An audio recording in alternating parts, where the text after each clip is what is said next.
Hello, welcome back to Yathra's kitchen. എന്തൊക്കെയുണ്ട് വിശേഷങ്ങൾ? നമുക്കുണ്ടല്ലോ വളരെ സിമ്പിളായിട്ട് എന്നാൽ നല്ല അടിപൊളി ടേസ്റ്റി ആയിട്ട് തയ്യാറാക്കാൻ പറ്റിയ ഒരു റെസിപ്പി ആയിട്ടാണ് വന്നിരിക്കുന്നത് കേട്ടോ. അപ്പോൾ ഇപ്പോഴത്തെ കാലത്ത് തേങ്ങ അരച്ചും വെളിച്ചെണ്ണയൊക്കെ ഉപയോഗിച്ച് കറി വെക്കുക എന്ന് വെച്ചാൽ ഭയങ്കര പാടാണ് അല്ലേ? തേങ്ങയ്ക്കൊക്കെ ഭയങ്കര വിലയല്ലേ കയറിപ്പോന്നേ. നമുക്കിതൊന്നും വേണ്ട, വളരെ സിമ്പിളായിട്ട് തയ്യാറാക്കാൻ പറ്റിയതാണ് കേട്ടോ. ഭയങ്കര റിച്ചാണ് ആൾ. എന്ത് കാര്യത്തിലാണെന്നല്ലേ? പ്രോട്ടീനും അതുപോലെ നമ്മുടെ മസിൽ ഗ്രോത്തിനും സ്കിൻ റിപ്പയറിനും ഫോളിക് ആസിഡൊക്കെ ഇഷ്ടംപോലെയുള്ള ഒരാളാണ് കേട്ടോ. എന്നാൽ പിന്നെ നമ്മുടെ വീഡിയോ ആദ്യമായിട്ടാണ് കാണുന്നവരെങ്കിൽ ലൈക്കും ഷെയറും സബ്സ്ക്രൈബും കമൻറ്റും ഒക്കെ ചെയ്യാനായിട്ട് മറക്കണ്ട കേട്ടോ. അപ്പോൾ ഇതാണ് ഞാൻ പറഞ്ഞ ആൾ. മനസ്സിലായോ? രാജ്മ എന്നാണ് പറയുന്നത്. നോർത്ത് ഇന്ത്യയിലൊക്കെയുള്ള ഒരു ഫേമസ് ആയിട്ടുള്ള ഒരു ബീൻസാണ്. നമ്മുടെ നാട്ടിലിത് വളരെ കുറവാണെന്ന് തോന്നുന്നു. ഉണ്ട്, പക്ഷേ നമ്മുടെ വൻപയർ ഉണ്ടല്ലോ അതിൻ്റെയൊക്കെ ചേട്ടനായിട്ട് വരും കേട്ടോ ഏകദേശം എന്നാണ് എനിക്ക് തോന്നുന്നത്, അതിൻ്റെ പാണ്ടും പുള്ളിയൊക്കെ കണ്ടിട്ട്. എന്തായാലും ഒരു 5-8 മണിക്കൂറോളം അതിനെ വെള്ളത്തിലിട്ട് വെച്ചിട്ടുണ്ടായിരുന്നു. എന്ന് വെച്ചാൽ തലേന്നിട്ട് വെച്ചിരുന്നതാണ് കേട്ടോ. അപ്പോൾ അതിനെ നമുക്ക് നന്നായിട്ടൊന്ന് കുതിർത്ത് കിട്ടിയിട്ടുണ്ട്. ഇനിയിപ്പോൾ അതിനെ ഒന്ന് വേവിക്കാനായിട്ട് വെക്കാം കേട്ടോ. എന്നാൽ പിന്നെ അതിനെ ഒരു കുക്കറിലേക്ക് ഇട്ടിട്ട് കുറച്ച് വെള്ളമൊക്കെ ഒന്ന് ഒഴിച്ചു കൊടുത്തിട്ടുണ്ട് കേട്ടോ. സ്വല്പം വെള്ളം, അത് വേവാനുള്ള വെള്ളം മാത്രമേ ഒഴിച്ചു കൊടുത്തിട്ടുള്ളൂ. അടച്ചിട്ടുണ്ടല്ലോ ഒരു 3-4 വിസിലങ്ങ് അടുപ്പിച്ചേക്കാം. 5 വേണമെന്നൊന്നുമില്ല, എന്നാലും ഇരിക്കട്ടെ, ഒരു വഴിക്ക് പോകുന്നതല്ലേ അല്ലേ. എന്തായാലും അതൊന്നും നടക്കട്ടെ കേട്ടോ. അപ്പോൾ ഇനി നമുക്ക് വേണ്ടത് ഒരു സവോളയുണ്ട്, കുറച്ച് ഇഞ്ചി, വെളുത്തുള്ളി, ഇത്രയും നമ്മൾ എടുത്തിട്ടുണ്ട് കേട്ടോ. ഇതാണ് നമുക്ക് ആദ്യം അതിലേക്ക് ചേർക്കേണ്ട കാര്യങ്ങൾ. അപ്പോൾ സവോള ഈ ഒരു പരുവത്തിൽ, അതായത് 3-4 കുഞ്ഞു കുഞ്ഞായിട്ട് കീറിയിട്ട് ഈ ഒരു പരുവത്തിൽ നമ്മൾ അരിഞ്ഞെടുത്തിട്ടുണ്ട്. ഇനിയിപ്പോൾ അതല്ലാന്നുണ്ടെങ്കിൽ ചോപ്പറിലിട്ടിട്ട് ജസ്റ്റ് ഒന്ന് 2-3 വട്ടം ഒന്ന് കറക്കിയെടുത്താൽ ആ രീതിയിലും കിട്ടും കേട്ടോ. എന്തായാലും ഞാൻ എളുപ്പത്തിന് ഇങ്ങനെ ചെയ്തന്നേ ഉള്ളൂ.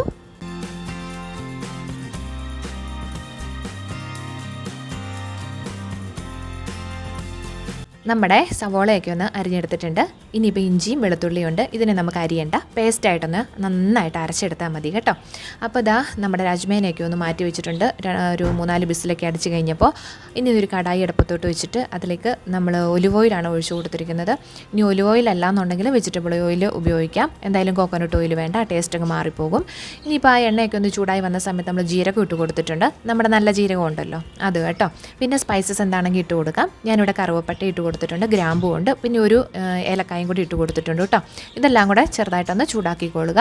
ഇനി അതിലേക്ക് നമുക്ക് അരിഞ്ഞു വെച്ചിരിക്കുന്ന സവോളയുടെയും കൂടെ ഒന്ന് ഇട്ട് കൊടുക്കാം കേട്ടോ. അപ്പോൾ സവോള ഇട്ട് ഒന്ന് വഴറ്റി ഒന്ന് ചെറുതായിട്ട് പാതി ഒരു വേവായി വരുന്ന സമയത്ത് വേണം നമുക്ക് ഇഞ്ചിയും വെളുത്തുള്ളിയും കൂടെ പേസ്റ്റായിട്ടുള്ള നമ്മൾ അരച്ചെടുത്തിട്ടുണ്ടല്ലോ അതും കൂടി ഒന്ന് ഇട്ട് കൊടുക്കാനായിട്ട് കേട്ടോ. പിന്നെ വേണമെങ്കിൽ നമ്മൾ വഴറ്റുന്ന സമയത്ത് ഒരു നുള്ള ഉപ്പും കൂടെ വേണമെങ്കിൽ ഇട്ട് കൊടുക്കാം. കാരണം സവോള വഴന്ന് കിട്ടാനായിട്ട് എളുപ്പമുണ്ടാവും. എന്തായാലും ഞാനിവിടെ ചേർത്തില്ല കേട്ടോ, ഇന്ന് മറന്നുപോയി, അതുകൊണ്ടാണേ. എന്തായാലും നമ്മൾ ആ പേസ്റ്റും കൂടി ഒന്ന് ഇട്ട് കൊടുക്കുന്നുണ്ട്.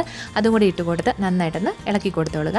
അപ്പോൾ ഇഞ്ചി വെളുത്തുള്ളിയും പേസ്റ്റ് ആയതുകൊണ്ട് തന്നെ ഹൈ ഫ്ലെയിമിലൊന്നും ഇട്ടേക്കല്ലേ, ലോ ഫ്ലെയിമിൽ മാത്രമേ ഇടാൻ പാടുള്ളൂ. എന്നാന്ന് വെച്ചാൽ കരിഞ്ഞു പിടിക്കും കേട്ടോ. കാരണം നമ്മൾ അരിഞ്ഞിടുന്നതും പേസ്റ്റാക്കി എടുക്കുന്നതും രണ്ടും രണ്ടാണ്. അപ്പോൾ അതങ്ങനെ ഇരിക്കട്ടെ കേട്ടോ. ഇനി നമുക്ക് വേണ്ടത് 2 തക്കാളിയാണ്. ഈ തക്കാളി തന്നെ നമുക്ക് ഒരെണ്ണം വേണമെങ്കിൽ നന്നായിട്ട് പേസ്റ്റായിട്ട് എടുക്കാം, പിന്നെ ഒരെണ്ണം വേണമെങ്കിൽ അരിഞ്ഞിട്ടാലും മതി. ഞാൻ എന്തായാലും എളുപ്പപ്പണിക്ക് രണ്ടും ഒരുപോലെ തന്നെ അരിഞ്ഞെടുക്കുകയാണ് ചെയ്തത്. ഇങ്ങനെ അരിഞ്ഞെടുത്തെന്ന് വെച്ച് ഇങ്ങനെ അല്ലാട്ടോ ഇടുന്നത്, ഇതുപോലെ അരിഞ്ഞെടുത്തിട്ട് ഞാൻ ചോപ്പറിലിട്ടിട്ട് ഒന്ന് കറക്കിയും കൂടി എടുത്തിട്ടുണ്ട്. അപ്പം ടൊമാറ്റോ പ്യൂരി പോലെ അല്ലതാനും, അന്ന് ഒരുപാട് അരിഞ്ഞ പോലെ അല്ലതാനും, ആ രീതി കിടക്കുമല്ലോ എന്ന് വിചാരിച്ചു. അങ്ങനെ ചെയ്തേ ഉള്ളൂ. എങ്ങനെ വേണേലും ആവാം, കുഴപ്പമില്ല കേട്ടോ.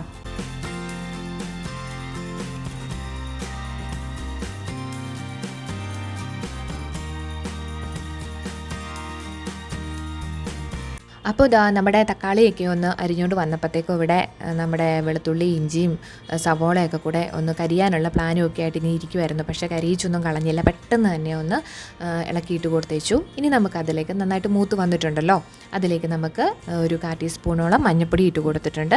എന്നിട്ട് വേണമെങ്കിൽ ഒന്ന് ചെറുതായിട്ട് ഇളക്കി കൊടുക്കാം, അതല്ലാന്നുണ്ടെങ്കിൽ പിന്നീട് ഒരുമിച്ചിട്ട് ഇളക്കി കൊടുത്താലും മതിയാവും. പിന്നെ ഇട്ട് കൊടുത്തിരിക്കുന്നത് മല്ലിപ്പൊടിയാണേ. മല്ലിപ്പൊടി ഒരു സ്വല്പം കൂടുതൽ ഇട്ട് കൊടുത്തിട്ടുണ്ട്.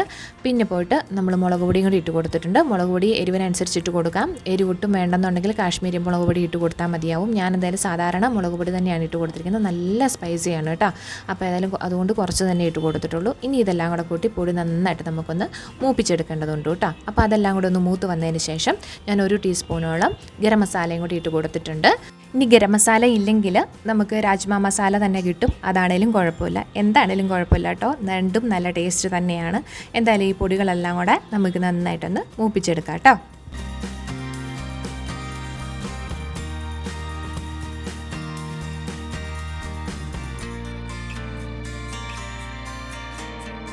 അങ്ങനെ നമ്മുടെ പൊടികളെല്ലാം കൂടെ ഒന്ന് മൂത്ത് വന്നതിന് ശേഷം നമ്മൾ ചോപ്പ് ചെയ്ത് വെച്ചിരിക്കുന്ന തക്കാളിയുടെ പേസ്റ്റ് എന്ന് വേണേലും പറയാം, അല്ലെങ്കിൽ തക്കാളി എന്തായാലും അങ്ങനെ തന്നെ ഇരിക്കട്ടെ അല്ലേ. തക്കാളിയും കൂടി ഒന്ന് ഇട്ട് കൊടുത്തിട്ടുണ്ട്. ഇനി അതും കൂടെ ഇട്ട് നന്നായിട്ട് ഇളക്കി ആ പൊടിയും നമ്മുടെ തക്കാളിയും എല്ലാം കൂടെ ഒന്ന് മിക്സ് ചെയ്തെടുത്തിട്ട് ഒരു 2 മിനിറ്റ് മാത്രം നമുക്കൊന്ന് അടച്ചു വെച്ച് ഒന്ന് റെഡിയാക്കി സെറ്റാക്കി എടുക്കാം കേട്ടോ.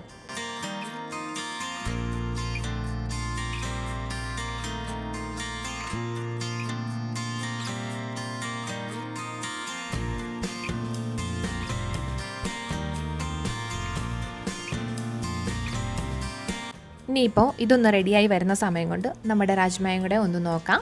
അത് നല്ലതായിട്ട് വെന്തൊക്കെയാണ് കേട്ടോ ഇരിക്കുന്നത്, നല്ല അടിപൊളിയായിട്ട് ഇരിപ്പുണ്ട്.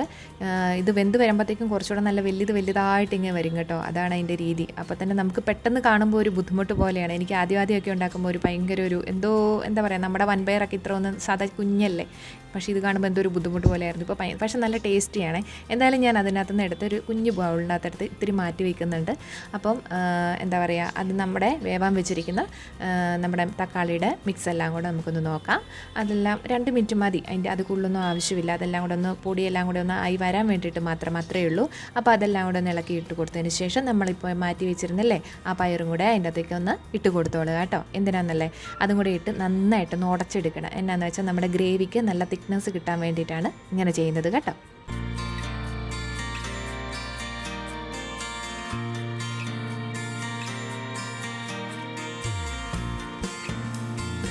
അങ്ങനെ ഇതെല്ലാം കൂടെ ഉടച്ച് നല്ല ഒരു പരുവത്തിലാക്കി എടുത്തിട്ടുണ്ട്. ഇനിയിപ്പോൾ നമ്മൾ വേവിച്ച് വെച്ചിരിക്കുന്ന നമ്മുടെ രാജ്മ ബീൻസും കൂടെ ഇതിലേക്കൊന്ന് ഇട്ട് കൊടുക്കാം കേട്ടോ.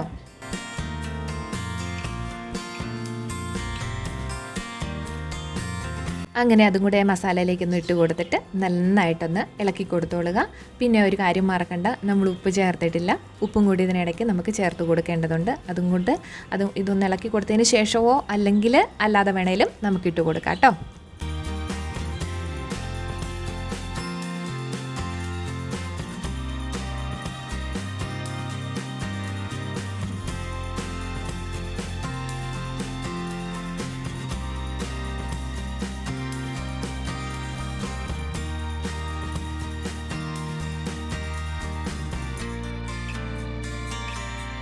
അങ്ങനെ നമ്മൾ ഉപ്പൊക്കെ ഇട്ട് കൊടുത്ത് ഒന്നുകൂടെ ഇളക്കിയതിന് ശേഷമാണ് നമ്മൾ കുറച്ച് മല്ലിയിലയും കൂടി ഇട്ട് കൊടുക്കുന്നുണ്ട്. നിർബന്ധമില്ല, പക്ഷേ ഇട്ട് കൊടുത്താൽ അതിൻ്റേതായ രുചി ഉണ്ടാവും.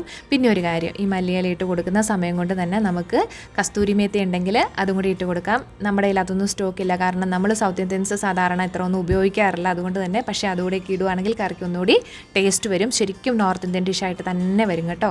അപ്പോൾ എന്തായാലും അതും കൂടെ ഒന്ന് ചേർത്തിട്ട് നമുക്ക് 2-3 മിനിറ്റ് ഒന്ന് അടച്ച് വെച്ചിട്ടുണ്ട്. ഈ ഒരു പരുവത്തിൽ കിട്ടിയിട്ടുണ്ട്. നമ്മൾ വെള്ളമൊന്നും പ്രത്യേകിച്ച് ചേർത്തിട്ടില്ല. നമ്മൾ ആദ്യം വേവിക്കാൻ വെച്ചിരുന്ന ആ ഒരു പയറിൻ്റെ വെള്ളം ഉണ്ടല്ലോ, അതൊക്കെ തന്നെയേ ഉള്ളൂ.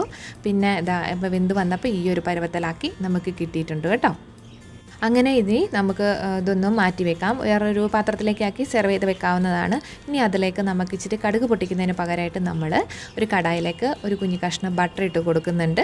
പിന്നെ ബട്ടർ ഇഷ്ടമല്ല എന്നുണ്ടെങ്കിൽ നെയ്യ് ഇട്ട് കൊടുക്കാം. ഇനി അതൊന്നും ഇല്ലെങ്കിൽ സാധാരണ എണ്ണ നമ്മൾ ഏതാണോ വെജിറ്റബിൾ ഓയിലോ ഒലിവ് ഓയിലോ എന്താണ് ഉപയോഗിച്ചെങ്കിൽ അതിട്ട് കൊടുക്കാം. ഇനി അതിലേക്ക് നമ്മൾ 2 വറ്റൽമുളക് ഇട്ട് കൊടുക്കുന്നുണ്ട്. പിന്നെ പോയിട്ട് 2 പച്ചമുളകും ഒരു 3-4 വെളുത്തുള്ളിയുടെ അല്ലിയും കൂടെ അരിഞ്ഞതാണ് അതുകൂടി ഇട്ട് കൊടുക്കുന്നുണ്ട്. പിന്നെ ഈ സമയം വേണം എന്നുണ്ടെങ്കിൽ സ്വല്പം മുളക് പൊടിയും കൂടി ഇട്ട് കൊടുക്കാം. എന്നാന്ന് വെച്ചാൽ അതും കൂടെ ഒരു ടേസ്റ്റാണ്. പക്ഷേ മുളക് പൊടി ഞാൻ ഒത്തിരി ഉപയോഗിക്കാത്തതാണ്. എന്നാന്ന് വെച്ചാൽ കുഞ്ഞുങ്ങൾക്കൊക്കെ കൊടുക്കേണ്ടതല്ലേ, അതുകൊണ്ട് തന്നെ കേട്ടോ. അപ്പം തക്കാളി വേണേലും ഇട്ട് കൊടുക്കാവുന്നതേ ഉള്ളൂ. അപ്പോൾ ഇതെല്ലാം കൂടെ ഒന്ന് റെഡിയായി വന്നിട്ടുണ്ട്. അങ്ങനെ നമ്മൾ പകർത്ത് വെച്ചിരിക്കുന്ന പാത്രത്തിലേക്ക് ഇതും കൂടെ ഒന്ന് ഒഴിച്ചിട്ട് കൊടുക്കാം കേട്ടോ. അങ്ങനെ ഇതെല്ലാം കൂടെ ഒന്ന് ഒഴിച്ചു കൊടുത്തതിന് ശേഷം നന്നായിട്ടൊന്ന് മിക്സ് ചെയ്തെടുക്കണം. അതായത് നമ്മളിപ്പോൾ ഈ കടുക് പൊട്ടിക്കുന്നതിന് പകരമായിട്ട് നമ്മുടെ വെളുത്തുള്ളിയും നമ്മുടെ മുളകും പച്ചമുളകും ഒക്കെ കൂടി ഇട്ടാണല്ലോ എടുത്തിരിക്കുന്നത്. അതുകൊണ്ട് തന്നെ അതെല്ലാം കൂടെ ഒന്ന് റെഡിയായിട്ട് മിക്സ് ചെയ്ത് നമ്മുടെ കറിയുടെ എല്ലാ ഭാഗത്തേക്കും എത്തത്തക്ക വിധത്തിൽ ശരിയാക്കി എടുക്കണം കേട്ടോ. അപ്പോൾ നമ്മുടെ ചപ്പാത്തിയുടെ കൂട്ടത്തിലോ അല്ലെന്നുണ്ടെങ്കിൽ റൊട്ടിയൊക്കെ കഴിക്കുമല്ലോ, ബ്രെഡിൻ്റെ കൂടെ കഴിക്കാനും അതുപോലെ അപ്പോൾ എന്തോ ആയിക്കോട്ടെ, ചോറിനായിക്കോട്ടെ, ഇതൊക്കെ മാത്രം മതി. നല്ല രുചിയാണ്, നല്ല പ്രോട്ടീനാണ്, വെയിറ്റ് മെയിൻറ്റെയിൻ ചെയ്യാനും നമ്മുടെ ഹെൽത്തൊക്കെ ഓക്കെ ആക്കാനും ഒക്കെ ആയിട്ട് ഫോളിക് ആസിഡൊക്കെ ഒരുപാട് ഗുണങ്ങളുള്ളതാണ് കേട്ടോ. അപ്പോൾ നമ്മുടെ വീഡിയോ ഇഷ്ടമെങ്കിൽ ലൈക്ക്, ഷെയർ, സബ്സ്ക്രൈബും കമൻറ്റ് ചെയ്യാൻ മറക്കണ്ട കേട്ടോ.